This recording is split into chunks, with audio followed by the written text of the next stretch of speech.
afternoon, good evening, everyone, wherever you are watching us from.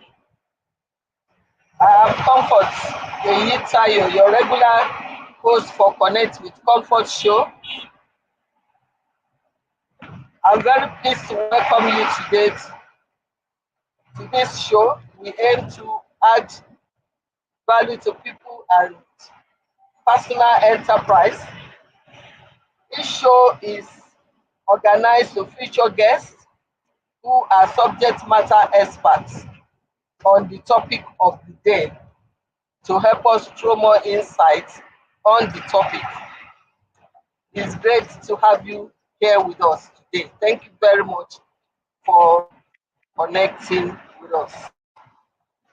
Today's topic is of most crucial in the world of business today, and that is diversification. In an ever-evolving marketplace where change is constant,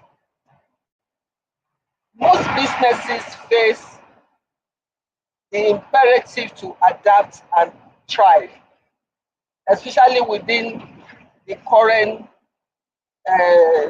business side. And at the heart of it is adaptability, the art and science of diversification. That diversification isn't merely a strategic move, it's a philosophy that enables businesses to mitigate risk, also to seize new opportunities and fortify their position in the marketplace. Today, we intend to explore what constitutes the best approach to business diversification, uncovering insights, strategies, and success stories that can inspire and guide us in our entrepreneurial journey. We have our guests already seated in the house with us. So let's embark on this journey together while exploring the pathways to business diversification excellence. Please remain connected as we go on a very short break. I will be right back. Thank you. You are welcome once again.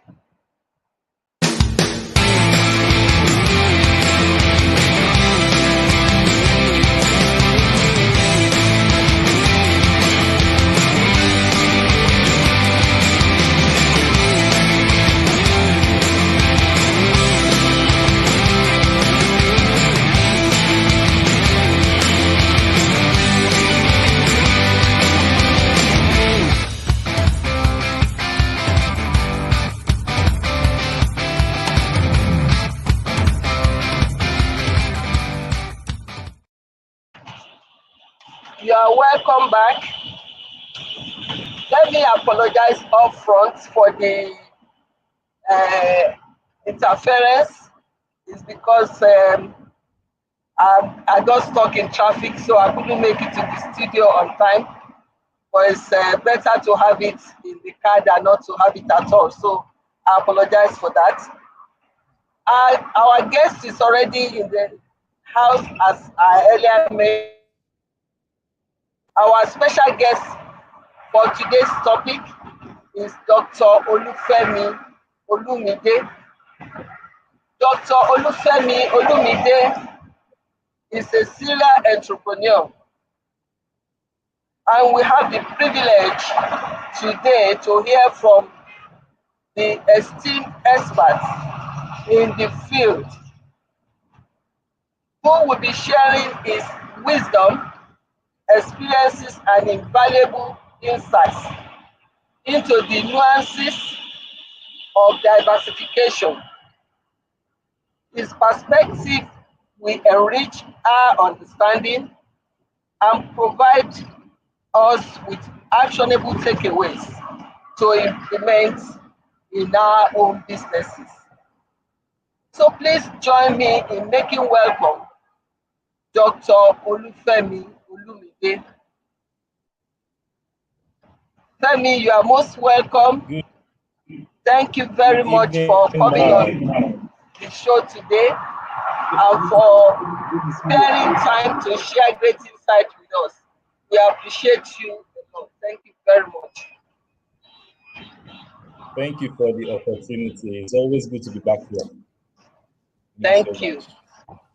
So we'll go straight into the first segment of the interview by asking, for the purpose of enlightening our listeners, what are the key motivations for a business to pursue diversification? Why should a business want to diversify? Okay, ma'am. So I think I will first, for the sake of people who may not know what business diversification is, I let me start by educating them on what business diversification means. So first things first, business diversification is a strategy to expand market share. Come again, business diversification is a strategy used to expand market share, or is a strategy that is used by businesses to enter into new markets, by launching new products or services or acquiring existing businesses. And every business needs to diversify at some point, um, to gain market share, to be able to grow their business profitability. So yes, there's a need for every business to grow their business through diversification if they really want to expand diversification. Femi, Femi, can you please make it louder a bit? I'm having difficulty hearing you. Sorry. Okay, okay. I will try my best. I'm on the loudest volume, but Okay. I will try. Yes, ma'am. So did you hear that, ma? I was just sharing basically that the reason why every business should diversify is to grow their business, to get more market share, to expand their business into new markets, um, and basically to increase the business profitability. Basically, yes. Okay. For us, if we want to increase business profitability, which I would like to say for us to achieve growth, because the essence of increasing profitability is also to grow our business Yes. to a larger, on a larger scale. So we need to think of diversification in a layman's word, not putting all our eggs in one basket and having other streams of income. Thank you very much. Sure. How does You're welcome. diversification contribute to risk management within a business?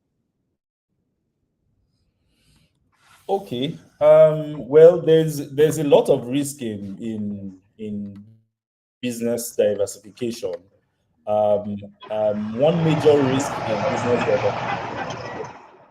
diversification is the fact that the business you are trying to diversify into may not be an area that you are very familiar with.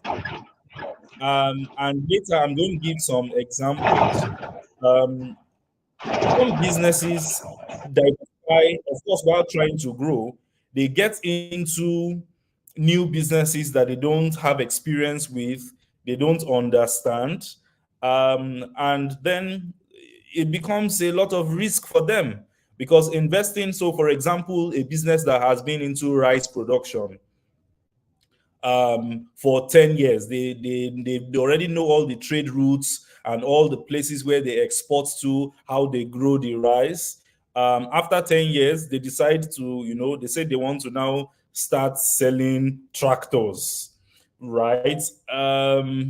It might not be a very known terrain to them, and for that reason, it will bring about a lot of risk to the business. Even businesses that are diversifying within their industry, there's also a lot of risk because of market dominance. So, for example, you might have been for example, let's say you have been selling. Let's give an example. St. Louis Sugar, right? St. Louis Sugar has been selling sugar in Nigeria for so many years. Any other person who wants to come into the market stands at a risk of either being liquidated, chased out of the market by St. Louis because St. Louis has grown a strong brand. So yes, there's a lot of risk involved, and this risk and a few other things I will be touching as we go on. Okay, thank you very much. What are the different types of diversification that we can envisage? Okay, so there are different types of diversification. The first one, which everybody knows, is called related diversification. Right, that's the first one. It's called related diversification.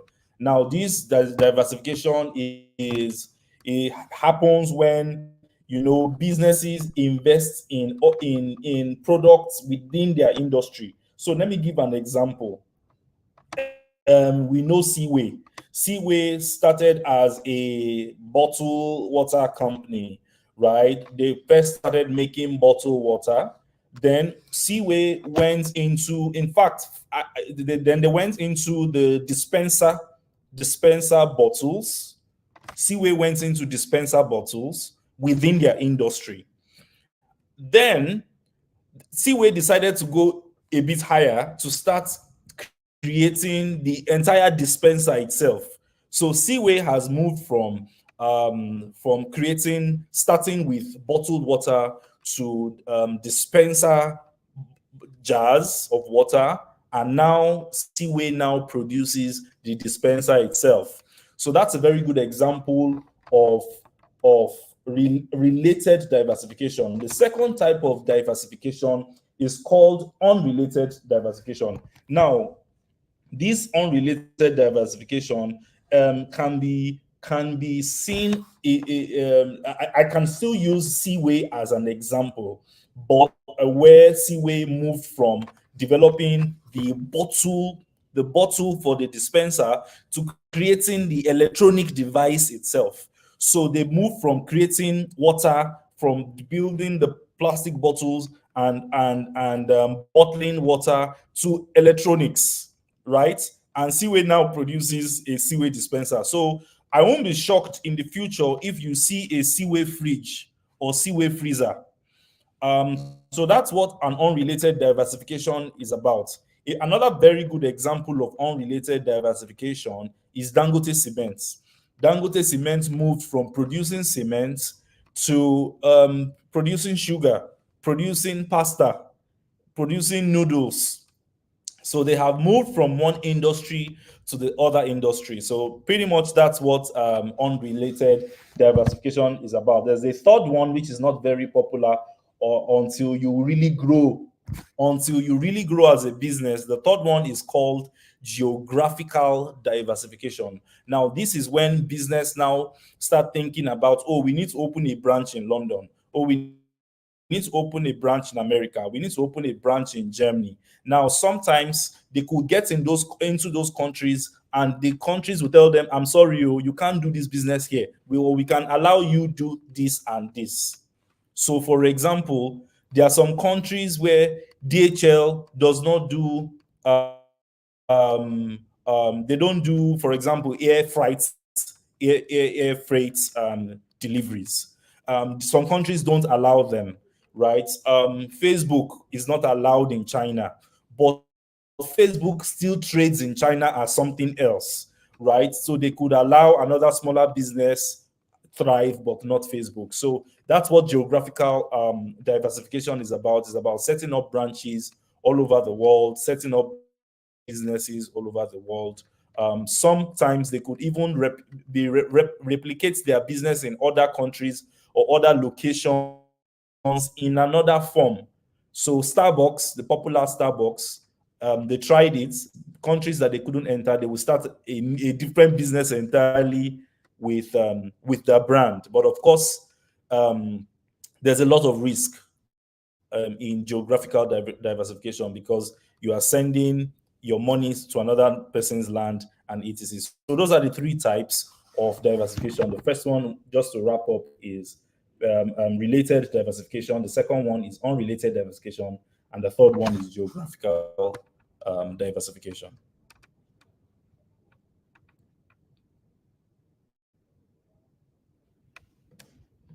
Thank you very much. It's interesting that You're we consider the unrelated and geographical diversification.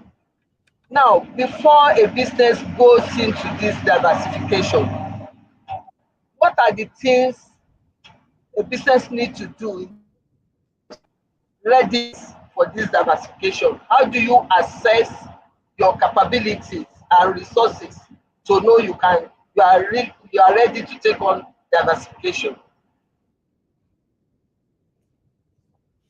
Okay, so the first thing I would say is financial capability. Every business must be financially capable before you diversify. That's the first thing. First criteria is must be financially capable before you diversify. Number two is that you must have the required team. And team, I would say team and technology or technical know-how to diversify. Because when you are diversifying as a business, it takes your attention away from what you have always been doing into probably an unknown terrain or another product that you haven't been known for. So you first things first, you need to have enough finances to be able to handle it. Number two, you need to have the technical know-how, the team. You need to have the right technology to be able to do that. And then you also need a ready market. So, as a business owner, or if you're a business owner listening to me, or you're into business, don't just go into the business because everybody is going to the business. Don't just expand into that business because everybody is doing it. Another strong point, maybe my number four, will be that you need to do your research. You need to do your research. You need to have a business plan for that new business that you want to diversify into. Because these are the four major things that will help you know that you are ready. Is there market available for you? Are people going to buy these products? If people are going to buy this product, how are you going to sell these products? What is the marketing strategy? Have you done a consumer analysis to know that the kind of businesses or the kind of customers that will be ready to pay for this? Have you done a price analysis? A price analysis will show you how much would they most likely pay for this. So I will give an example of a business out there that went into diversified into a business and later ran out of it. A very good example is Dangote, right? So Dangote Cement invested in Dangote tomato pastes, and they had spent over $20 million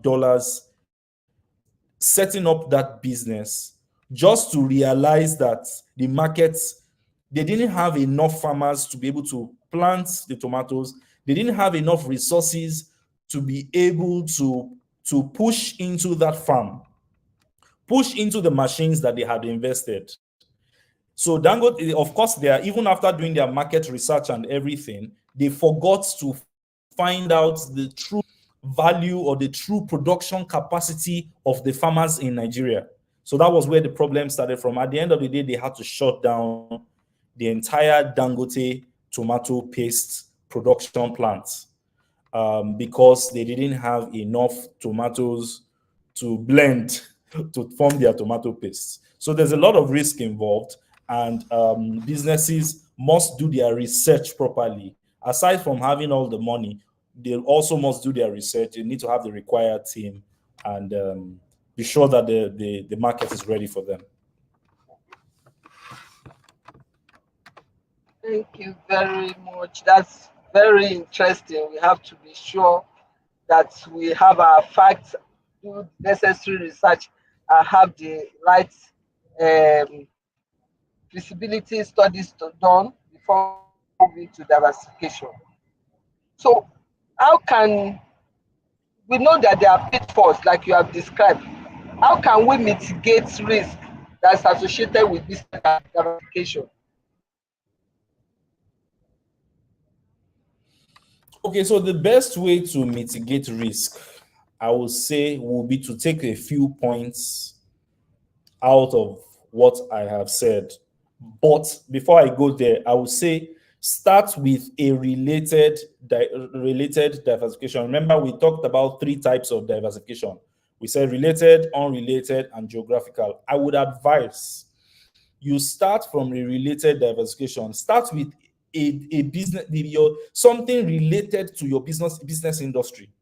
Now, some people might not agree with me, but that's the easiest way to start. Then you can now go into the options, the second type, which is the unrelated. Now, but the related, for example, is easy for I will still use Dangote, right? It's easy for Dangote Foods to go from Dangote noodle pasta, what's it called, spaghetti.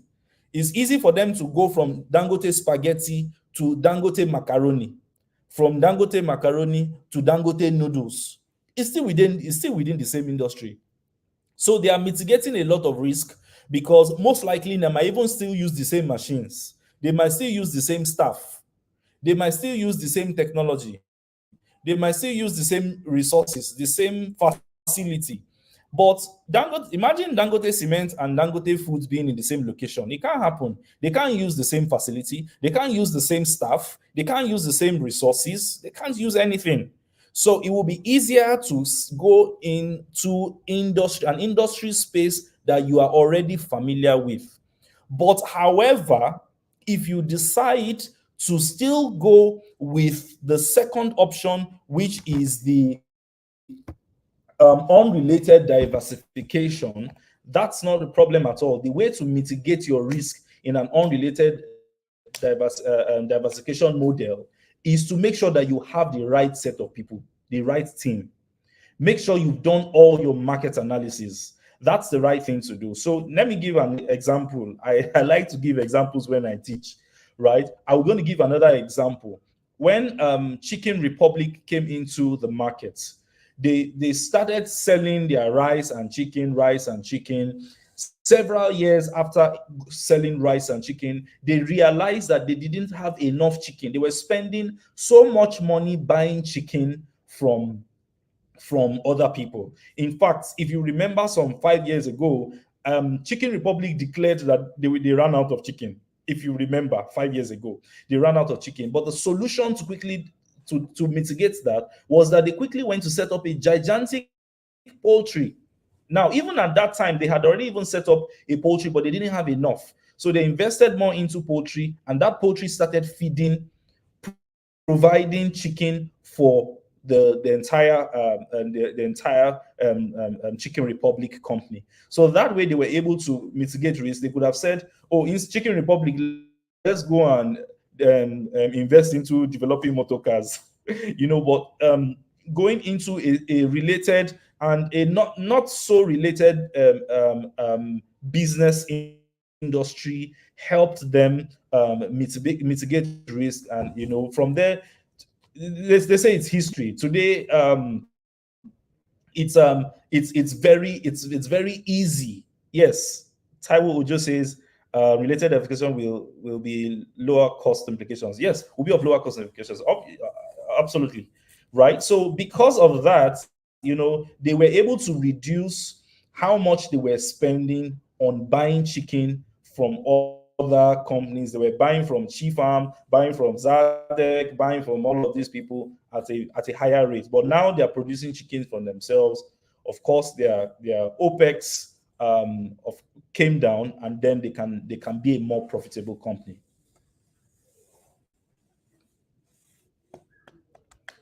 Thank you very much. How does diversification impact a company's competitive advantage and market positioning? Hmm. Competitive advantage and market positioning. So I will give an example, and I will use that as an illustration. So when Honda when Honda came in, when Honda the Honda that we know, many people know Honda Accord, Honda this, Honda Odyssey, Honda this. The Honda that we know today is one of the largest producers of Japanese cars. Now, Honda didn't start making cars. Honda started from making bikes. They launched with making bikes. Now, years after, they said to themselves that we need to prove that we are the largest or the number one automobile company in the world. So they invested into the automobile industry. Now, from making bikes, they went to producing cars. Now, Honda became very popular with making cars. Now, to prove their dominance in that space, they also not just only made cars, started making boats, anything related to automobiles, boat engines, boats, cars, bikes.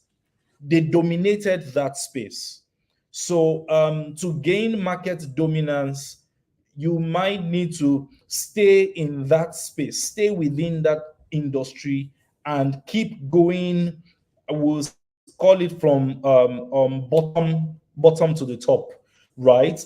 Keep looking for opportunities within that chain, value chain, and keep looking for opportunities within the sector, within the industry. So um, they went from producing bikes to producing cars, producing SUVs, producing boats, and that way they were able to solidify their dominance, their presence. Another example is Samsung. Samsung today, you probably would know Samsung with first making televisions. Samsung moved from making televisions, of course, to making mobile phones. In fact, their most popular device, probably in today's age, will be a mobile device, right? They have used that to gain competitive advantage amongst their competitors by getting into the industry, creating products that are related to what they may be electronics, and just showing that, look, we are the best at this. If we make telephones, we will be the best. If we make TV, we will be the best. Now you have Samsung television, you have Samsung fridge, you have Samsung, what else? Microwave. You have Samsung. All they are trying to do is show that they are dominating their industry. So every time you think about one electronics, I have a tab here and it's Samsung. When any of their competitors make something, iPhone, this person, they will quickly go and do it because they know they've built a very credible name. And that's why I would always advise business owners to start with building a credible name. If you're able to build a credible brand, over time that will help you to gain market dominance, and that would help you to become more profitable.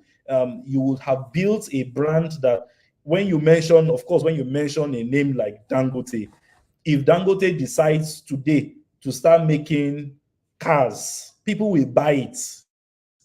And that's how they keep dominating different markets, just to increase competition, just to dominate the markets. And I would say that that's the fastest way to gain market competition. Thank you very much, Femi. We will go on a short break now. We'll be right back. Thank you very much.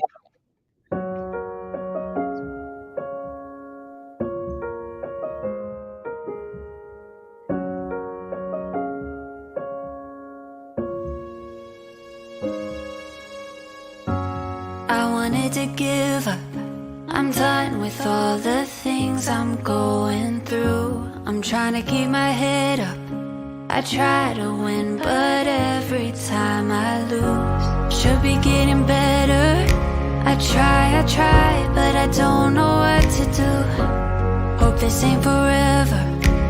I just wanna make a breakthrough, but something inside said never give up. All of these setbacks are major setups. If I keep on fighting, if I keep on trying, if I aim for the sky, one day things will go my way.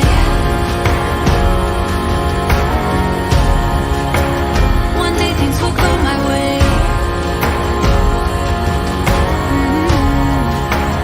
One day things will go my way. I've gotta hang in. Thank you very much for staying tuned. Welcome back. We've learned quite a lot on diversification. And the next to consider is how does it affect our business financial performance and owners' net worth? Because the essence, like we started with, is to increase profitability, increase growth. So maybe you can shed more insight on that. Okay. It does affect profitability in every way. You the whole essence, like I started from, the whole essence of diversification is to get into new markets. And you can get into new markets by either, acquiring or launching. So as your business grows, you need to start thinking about, okay, what new businesses can I acquire? What new business skills can I acquire? You are trying to grow the business. So, for example, you are in food production and you've been in food production. Maybe, for example, you make biscuits. So, as a business owner, to become profitable with diversification, you need to start asking yourself, okay, how do I move up from this value chain, right? How do I go from a producer? How do I add, for example, distribution to it?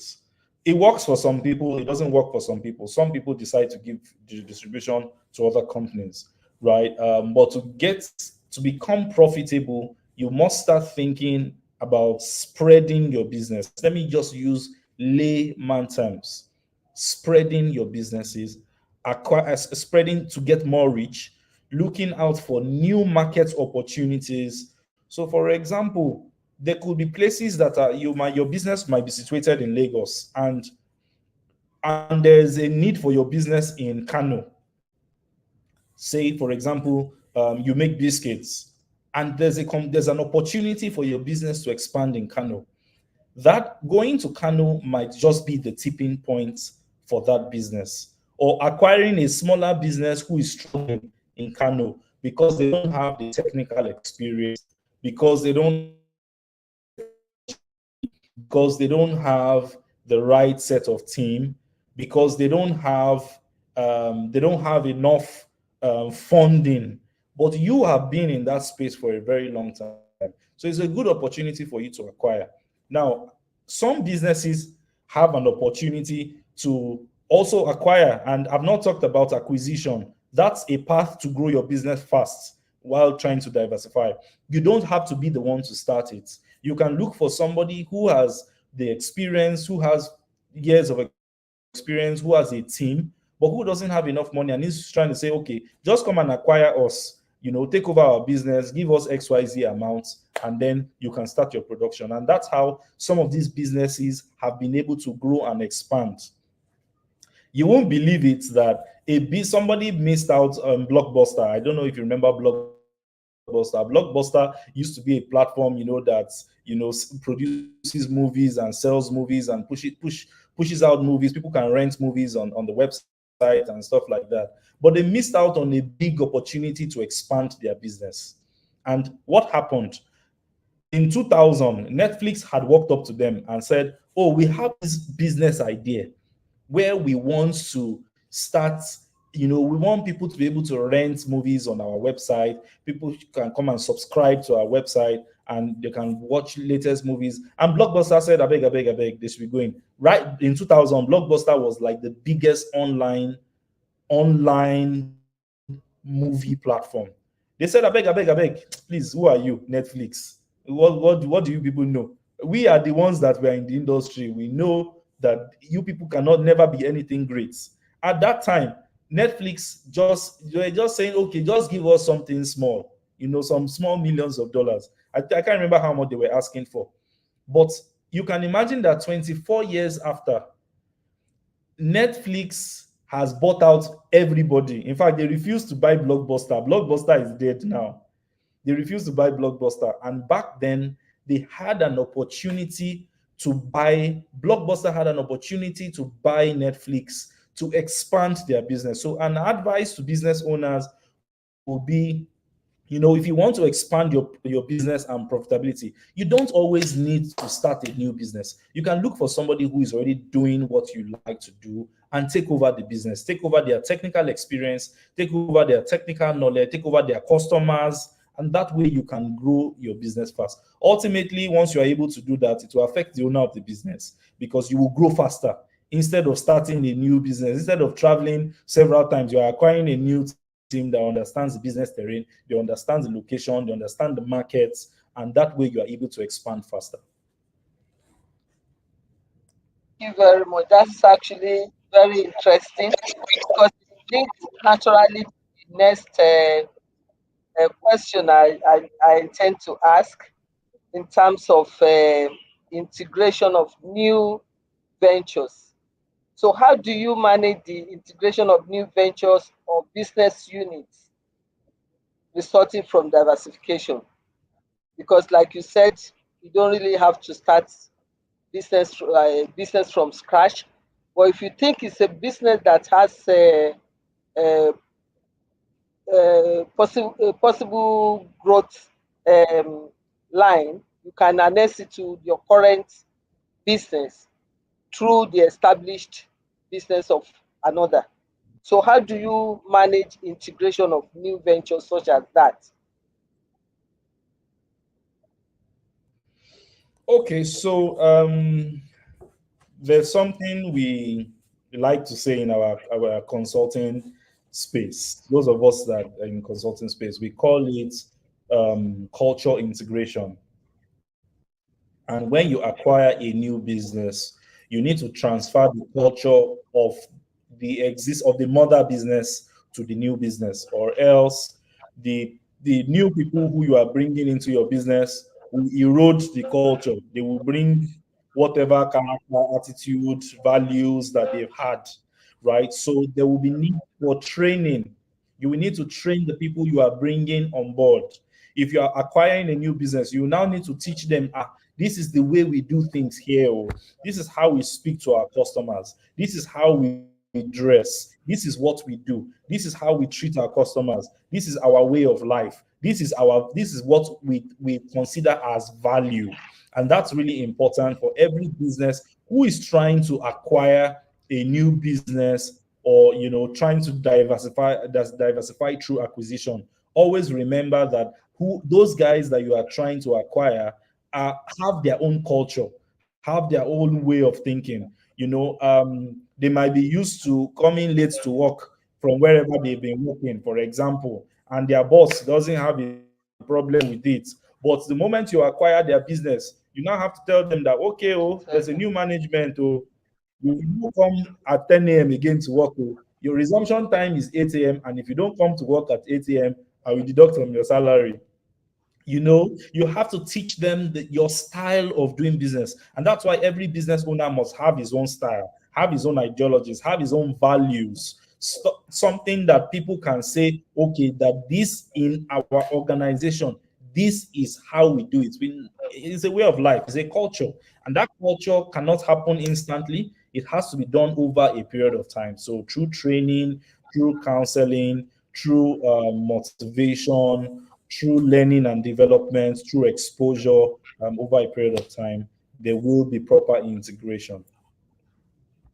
Thank you very much. So maybe the last question within the time permits is to consider how competitive landscape and industry dynamics influence the decision-making process for business diversification. Yes, it affects so well. This is public information, so I will say it here. When Virgin Atlantic came to Nigeria, they realized that they were making a lot of money, but they were still losing a lot of money. And even though Virgin Atlantic had announced that Lagos to London was their second most profitable, no, second most frequent route in the world. Lagos to London was their second most frequent route in the world. They were still losing money. And the owner, Richard Branson, was confused. He said, "Look, our number one route in the world in terms of frequency is London to New York, and London to New York is our most profitable route. So how come London to Lagos is not profitable, and yet that is our number two most frequent route? This is public information online." And they realized that it was the Nigerian factor. There were just too many factors in the Nigerian space that wasn't allowing them make the kind of profits that they were. For example, settlements here, settlements there, pay this person this, paid on, and you're not getting receipts for it too. Of course, it's the Nigerian way. We in Nigeria, we know how it is, right? But it wasn't good for them for the kind of business that they run, and that was affecting them. So they just said to us, "You know what? We're removing our hands from Lagos to London, and London to Lagos. We're taking our roots and we're going." And that's how Virgin Atlantic left Nigeria. So it's very important to understand the business terrain. Of course, there's Virgin Nigeria now, the Nigerian partnership and all of that. But Virgin Atlantic itself has left. So that just makes you realize that before you get into any terrain, understand that the geographical location, it could be the culture of the people, it could be the way they do business. That before you diversify into a new location, that you need to understand the terrain, understand that this terrain can make or mar your business, right? Can make you lose money, can make you fold up. Same thing with Dunlop Nigeria and so many other factors. When Dunlop came to Nigeria, they were making a lot of money. All of a sudden, power system, they stopped producing tires because they didn't have enough power. And today, Dunlop is out of Nigeria. So understand the terrain. Our business is doing well in Nigeria, absolutely. But they have understood the terrain that let's know how to do business in Nigeria. Thank you very much, man. Thank you very much. That's an example of Virgin. I think it's Virgin Nigeria that you were giving example of when they partner with Nigeria. But Virgin Atlantic is back now. I guess maybe they have gone to study the terrain and make sure that they are making profit. But now they have another sheriff in town, which is Airpeace. So let's see how that dynamic plays out. Yeah, Because they came back and then they were doing like British Airways yeah, and then they are making their gains. Anyway, thank you very much, Femi. You've done yeah. wonderfully well on the topic. You've given us great insights, Always and good I'm to be. sure that with all these great insights, we'll be better for it, and we'll be able to grow our business more successfully while mitigating the attendant risk. As we all know, risk is part of business, but at least we need to find a way of mitigating risk as much as possible. Thank you once again for your time, for great insights shared and for remaining a good Thank you partner so with much, man. us with Comfort Show. Thank you. God bless you. We'll go Thank you so quickly much. to our wrap up Al- session. Always a pleasure to be here. Thank you. Thank Yes, man. you. We'll go quickly to Yes, our man. wrap up Yes, session yes, man. because of time. We've been made to understand that we also need to understand very well the meaning of diversification, and he has told us related, unrelated, and geographical. Before we start expanding into new market or new products, we need to make sure that we get our facts right. We do the necessary market research and analysis to identify potential growth areas and assess market trends and risk.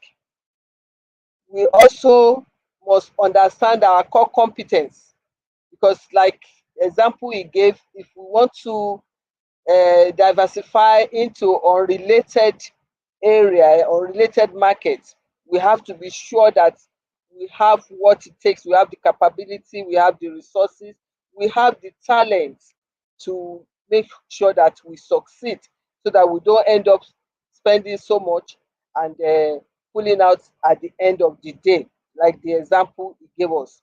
So we must understand our core competence.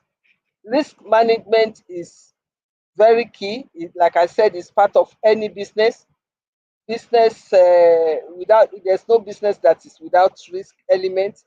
But we also must understand when we are diversifying, we may be increasing our risk level depending on the type of diversification, if it's related or unrelated. Unrelated has more risk elements than related because related means we are still within our core competence. So we have to be able to spread the risk and make sure that as much as possible we manage both operational, financial, and strategic risk effectively.